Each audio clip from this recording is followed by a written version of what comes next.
Good morning. Welcome to Calamore Regional Park. Thank you for joining us today on our program about wildflowers in the Okanagan. My name is James. I'm a park interpreter with Regional Parks, the Central Okanagan. And today we're going to go for a short walk and take a look at some of the first wildflowers that pop up in spring. While we go on this walk, there's a couple things that I would like to start by reminding you, and I'll remind these at the end as well. When we're looking at wildflowers, it's important for us to enjoy them in the park and not to pick them. Wildflowers are a source of food for many of our wild neighbors, deer, insects, all sorts of critters. And it's also important to leave them there so that other people can enjoy them as well. The second thing I want to note is we're going to be walking along the path, and as we do so, we will be practicing 2-meter physical distancing. So if we see other park users, we're going to step off the trail to provide ample space for them to pass. All right, let's go find some flowers.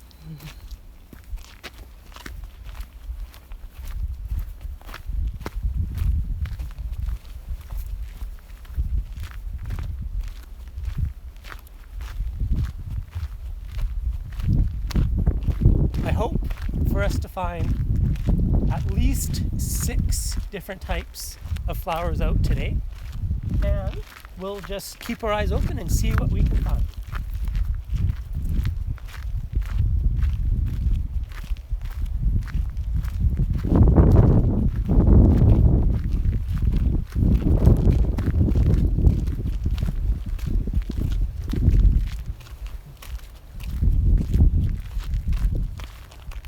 We could take a look at this flower right here as a first stop.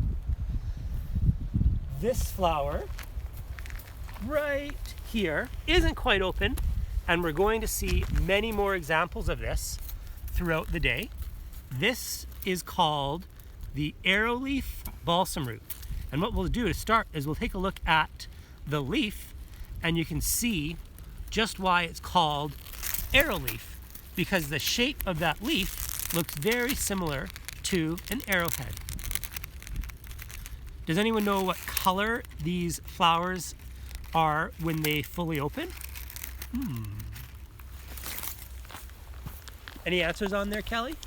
None yet, but I'll do my best to let you know if I see any. Just so you know, Kelly's behind the camera. Oh, And if you have any questions, she'll try to relay them to me as best she can. Dandelion Daydream and Stephanie Trenholm say yellow. Yellow, that's right. Thanks, Kelly and Stephanie. Nice answers. Yeah, we got a few other people saying yellow. Yellow. We'll see some along the way. I found another flower. Can you get down here, Kelly, and show folks this one right here?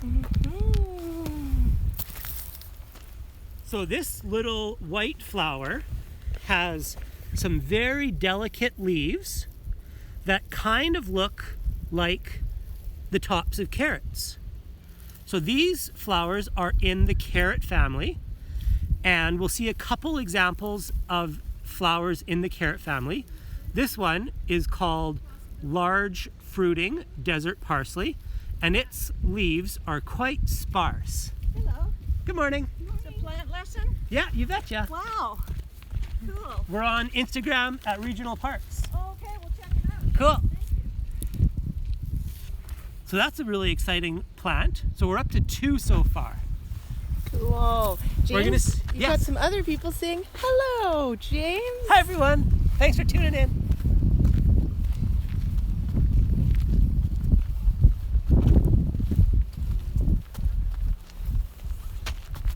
Now this next flower that we're going to take a look at is one of my personal favorites because it is usually the first flower that I see every spring, and it is the sage buttercup. Around the middle of February I start wandering around Mission Creek Park and on Knox Mountain and finding those exposed, sunny, south-facing slopes to see if I can find my first buttercups of the year, because that's a sign that spring is coming. So this little area here, there's a bunch of buttercups. We'll come on down and take a look at a couple of them. And here we can see a buttercup. And maybe how close can we get into that? Can we start kind of do a little examination of the different parts of the flower? So some of the keys to identifying a flower is looking at the different parts that make up a flower. And in order to do that, we need to know what those different parts are. So on the bottom of the flower here, there are these 5 little pieces of plant on the bottom. Those are called sepals, and they're underneath the petals. And there's 5 of them on the buttercup. Then if we flip it back over and look at the part we like, we have petals, which we're probably all familiar with. And closer in here, we have these little yellow guys sticking out. Those are the stamen, and they're made up of long stringy bits called filaments and anthers at the end. And those are what hold the pollen, which is important for bees and important for flowers. And then the green part on the top there, that is the part of the pistil, which leads down to the ovary and produces a seed. So when a bee or a pollinator comes to this flower to collect nectar and pollen, it'll brush some pollen from those anthers onto the pistil, and that's what will help with fertilization and making of seeds and the next generation of flowers. So when you're looking at a flower, some of the things you'll want to look at is how many petals are there, what are the colors of it, what type of symmetry there is, if it's the same on both sides or the same all the way around. And these are clues that'll help us identify the flowers. So there's a sage buttercup.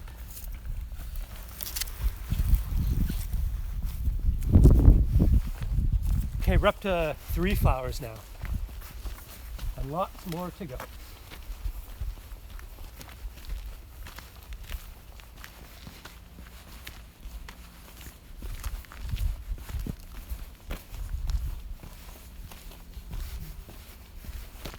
Are there any other questions out there? No questions right now. No Just questions. some people saying hi and thanks.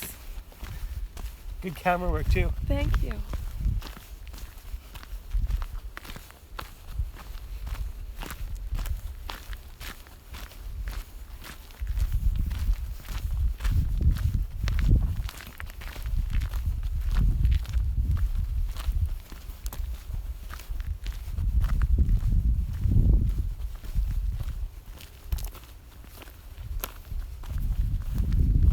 Okay, let's find another flower here.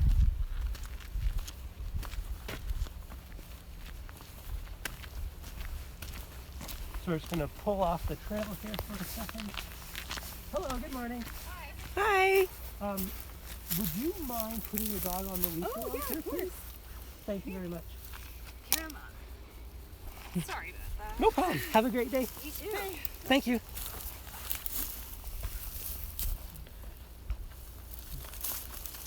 Okay, we have a question. Yes. Is it chilly outside this morning? It sure is. But the sun is starting to shine. We've been here for about half an hour just getting ready. And when we first got out, it was cold. And now the sun's out and it's getting pretty nice. Oh. James, I have another question. Okay. Which park? We are at Palomore Regional Park in West Kelowna, just over the bridge. And I was going to say maybe we can give people a bearing, but all those trees here are kind of in the way. And one of the nice things about these trees, maybe we can take a look at this one here. This is what most of these trees are. This is a Saskatoon bush, and these buds here are getting nice and fat and juicy, and they are going to be opening I was hoping they might be open today, but they're obviously not. But maybe in a week's time, all of these bushes are going to be covered with beautiful white blossoms, and the bees are going to be loving it. That's probably a good plan for Easter weekend. Come out for a walk, either here at Callamore Regional Park or Goats Peak, or anywhere with a nice south-facing warm spot.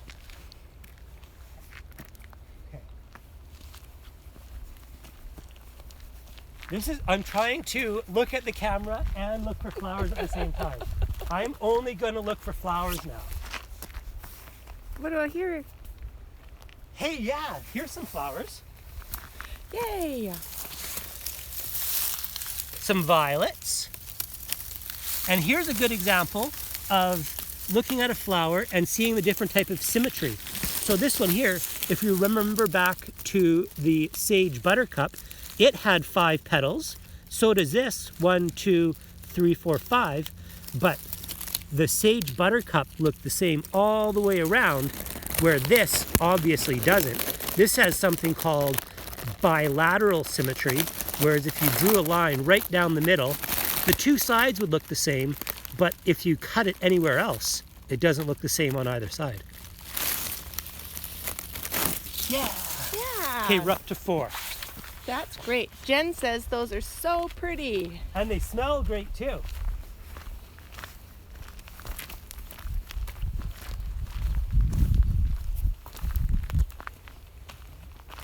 Let's go up here. So we're going to forage off trail just a little bit to find an example of a nice yellow arrowleaf balsam root. So those folks who said that the blossoms are yellow are absolutely correct. Here's a nice example of it. And I want to do one more quick examination of this flower. And we're going to look at the number of petals.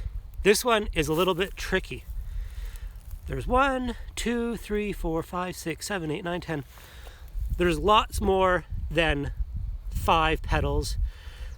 This is actually called a composite flower, and these flowers are made up of hundreds of tiny little flowers. So if you look inside there, each one of those little specks, little black leaves there, is a unique flower. Each of those has its own petals, its own anthers, its own pistils and ovaries. And so each of those is going to turn into its own seed. Does anyone know any examples of flowers like this? I have one that I'm thinking of in particular that's awfully tasty in the fall. You have a shell and you crack it. That's right. Sunflowers are an example of this. And this one single flower is going to produce lots and lots of seeds, which are a great source of food for mice and birds, and also help grow new flowers. We got one person who got that. Explore 'em wild. Sunflower. Yes, sunflower. I see another note here. Zachary Sill says that they learned recently Saskatoon berries are part of the apple family. Yeah. And they're looking forward to those blooming soon. Nice work, Zach. Thanks for that. Okay, let's carry on and see what other flowers we can find.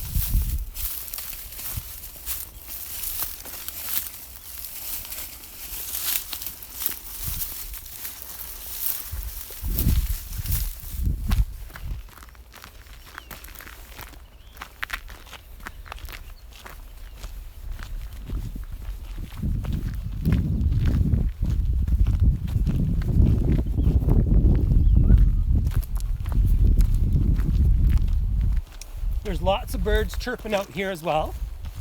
And the wind's rustling through the trees. It's quite a beautiful place to be.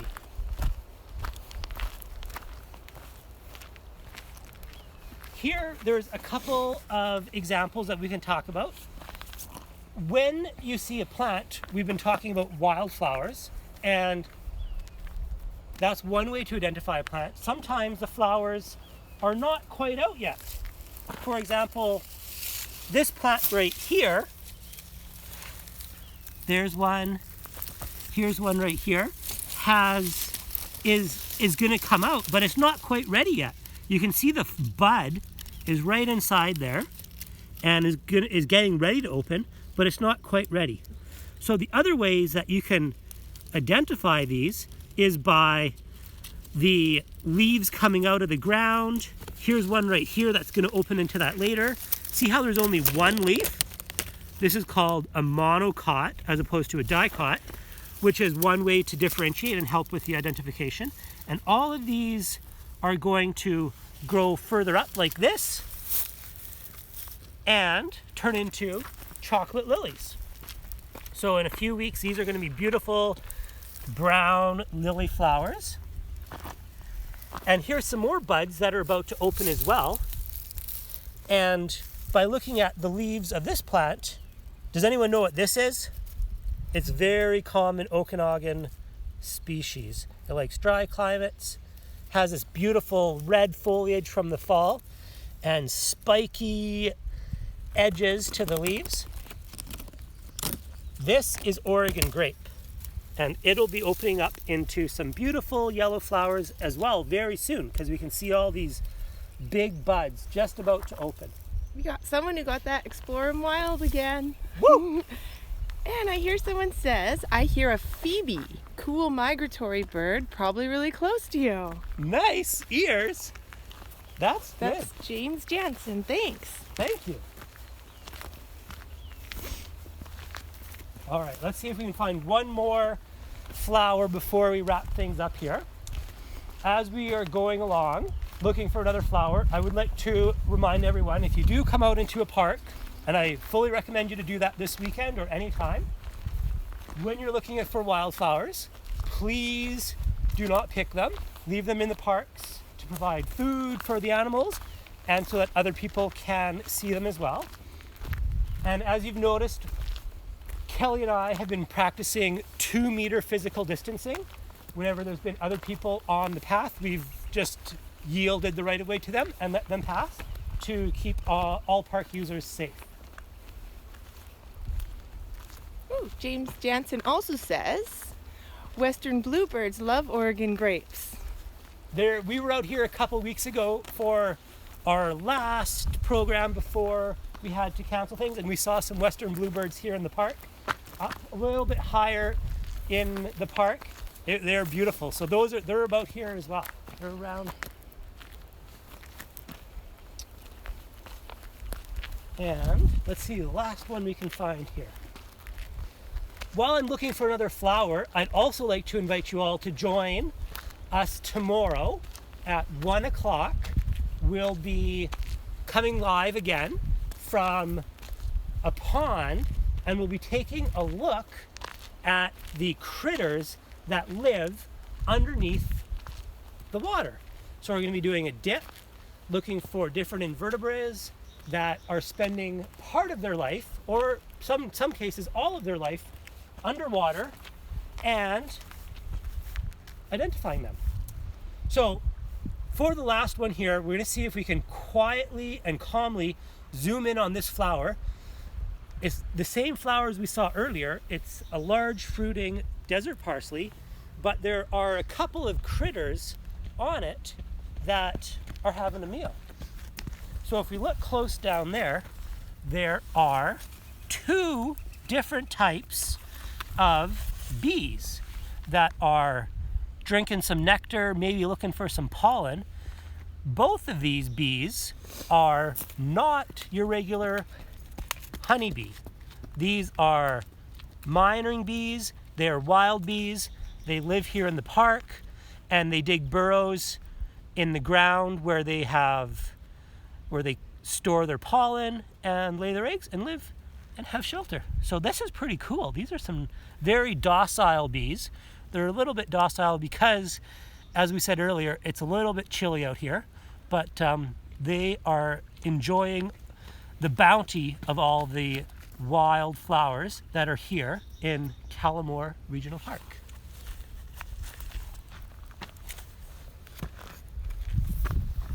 That's going to wrap up our program today. Thank you very much for tuning in. If there's any last minute questions, I'm happy to answer those. And if I don't get to them, please feel free to email us at eeco at rdco.com. And don't forget to tune in tomorrow at 1 p.m. for a pond study and investigation of the invertebrates that live in water. Thank you.